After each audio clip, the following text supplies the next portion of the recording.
یہ سن کر تو میرا دماغ گھوم کر رہ گیا تھا۔ کیا سمجھتا تھا وہ مجھے؟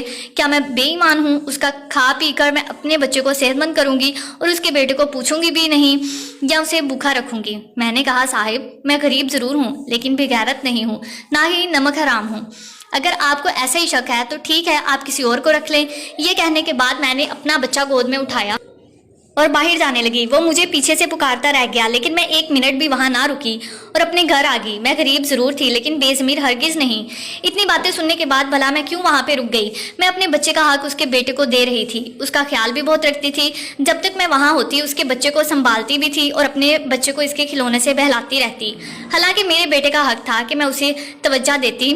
اسی رات مجھ پر ایک اور مصیبت ٹوٹ گئی۔ میرا شوہر واپس گھر ہی نہیں آیا تھا۔ رات کے 12 بج گئے تو میں بے حد پریشان تھی۔ تو جب مجھے فون آیا اور کسی نے مجھے یہ بتایا کہ میرے شوہر کا ایکسیڈنٹ ہو گیا ہے، یہ سننا تھا کہ میں بے حد پریشان ہو گئی تھی۔ جب تک میں ہاسپٹل پہنچی میرے شوہر کی وفات ہو چکی تھی۔ وہ بری طرح زخمی ہوا تھا۔ جب مجھے ڈاکٹر نے آ کر بتایا کہ میرا شوہر اس دنیا میں نہیں رہا تو میں غش کھا کر گر چکی تھی۔ کبھی اپنے چند ماہ کے بچے کو دیکھتی تو کبھی اپنے شوہر کے مردہ وجود کو۔ میں پھوٹ پھوٹ کر رونے لگی۔ کچھ سمجھ نہیں آ رہی تھی کہ کیا کروں۔ ہمارے گھر میں لوگوں کا رش تھا، لگ چکا تھا۔ صبح ہی میرے شوہر کی تدفین ہوگی۔ وہ رات میں یوں ہی روتے ہوئے گزار چکی تھی، جبکہ میرے بیٹے کو خبر بھی نہ تھی کہ اس کے والد کی وفات ہو چکی ہے۔ جو بھی مجھے اور میرے بچے کو دیکھتا یہی کہتا کہ تم جوان جہان ہو اور یہ معصوم بچہ آگے کی زندگی کیسے کاٹو گی؟ تمہارا شوہر تو تمہیں اس جوانی میں ہی اس دنیا سے چھوڑ کر چلا گیا۔ لوگوں کے الفاظ مگوئیاں مجھے مزید پریشان کر رہی تھیں۔ میں شوق سی بیٹھی تھی جب اگلے روز گھر کے دروازے کے باہر ایک پراڈو آ کر رکی۔ گلی کے بچے اس گاڑی کے ساتھ بھاگتے بھاگتے آئے تھے۔ ہر کوئی دیدے پھاڑے اس بڑی گاڑی کو دیکھ رہا تھا کہ آخر ہمارے اس چھوٹے سے محلے میں یہ بڑی گاڑی کہاں سے آ گئی ہے۔ تبھی ہمارے گھر کا دروازہ کھلا اور مالک گھر میں داخل ہوئے۔ گاؤں کی عورتیں تو منہ کھولے مالک کو دیکھنے لگی، جبکہ مالک سب کو نظر انداز کرتے ہوئے میرے پاس آئے۔ حالات کی نزاکت کو انہیں اندازہ ہو چکا تھا کہ انہیں یہ بھی خبر ملی کہ میرے شوہر کی کل رات ہی وفات ہو چکی ہے، تو وہ مجھ سے تعزیت کرنے لگے۔ میں پھوٹ پھوٹ کر رونے لگی تھی تو مالک کہنے لگے کہ تم فکر مت کرو، دراصل میں تمہیں یہی بتانے آیا تھا کہ میرے بیٹے کی طبیعت بہت ہی خراب ہے۔ وہ تو اب ملازمہ کے چین سے نہیں رہتا، بس روتا ہی رہتا ہے۔ تمہاری گود کی اسے عادت ہو چکی ہے۔ یہی کہنا تھا کہ تم واپس آ جاؤ۔ میں اپنی غلطی پر معذرت خواہ ہوں، بس اپنے بچے کو لے کر تھوڑا حساس ہو گیا تھا، کیونکہ جس بچے کی سگی ماں اس کی سگی نہیں تو بھلا میں اس کی رضائی ماں پر ایک دم سے کیسے یقین کر سکتا تھا۔ مالک بھی اپنی جگہ ٹھیک تھے۔ انہوں نے میرے ہاتھ پر کچھ پیسے رکھے اور پھر وہاں سے چلے گئے۔ میرے شوہر کی تو وفات ہو چکی تھی مگر گھر کا راشن بھی ختم ہونے کو تھا۔ وہی مجھے کئی بار ملازمہ کا فون آ چکا تھا کہ مالک کا بیٹا بڑا ہی بیمار ہے، صرف میری ہی گود میں اسے سکون مل سکتا تھا۔ مجھے اس بچے کی بھی فکر تھی۔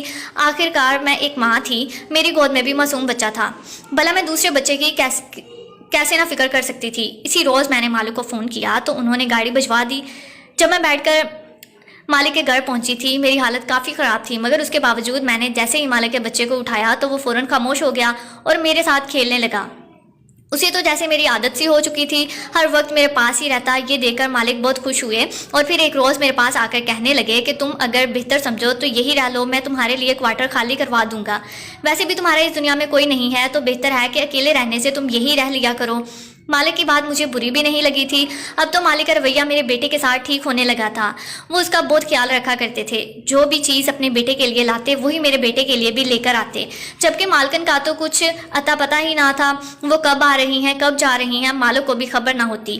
ہر وقت ان کی شاپنگ اور دوستوں کے ساتھ پارٹی ہی ہوتی، کبھی باہر تو وہ کبھی دوسرے ملک کے لیے اپنے دوستوں سے ملنے کے لیے بھی جا چکی تھی۔ انہیں اس بات کی ذرا بھی پرواہ نہ تھی کہ ان کا بچہ کس حال میں ہے۔ میں اپنے شوہر کو یاد کر کے کافی اداس سی رہنے لگی تھی۔ میرا بیٹا بھی اپنے باپ کو یاد کر کے روتا رہتا، اکثر بخار میں مبتلا رہتا۔ ایک روز مالک کے بیٹے کی طبیعت خراب تھی، میں کوارٹر میں جانے لگی تو مالک بولے آج تم یہیں رہ جاؤ، میرے بیٹے کے کمرے میں ہی سو جانا، میرے بیٹے کی طبیعت خراب ہے اور وہ صرف تمہارے پاس ہی بہل سکتا ہے۔ مجبوراً مجھے وہیں رکنا پڑا۔ آدھی رات کو مالک کا بیٹا بھوک کی شدت سے جاگا تو میں اسے دودھ پلانے لگی، مگر تبھی مالک کمرے میں چلے آئے۔ میں اپنے ہی دھیان میں بیٹھی تھی، جب قدموں کی آہٹ سنی تو بکھلا کر مالک کے بیٹے کو خود سے دور کرنے لگی۔ وہ سو چکا تھا اور اس کی طبیعت بھی کچھ بہتر تھی۔ میری ہڑبڑاہٹ دیکھ کر مالک میرے سامنے کرسی کھینچ کر بیٹھ گئے اور پھر جو بولے وہ سن کر میرے قدموں کے نیچے سے زمین نکل چکی تھی۔ مالک کہنے لگے کہ دیکھو میں جو کہہ رہا ہوں وہ دھیان سے سننا۔ میں ایک ایسی ہی لڑکی سے شادی کرنا چاہتا تھا جو نہ صرف دنیا داری سنبھالے بلکہ گرداری اور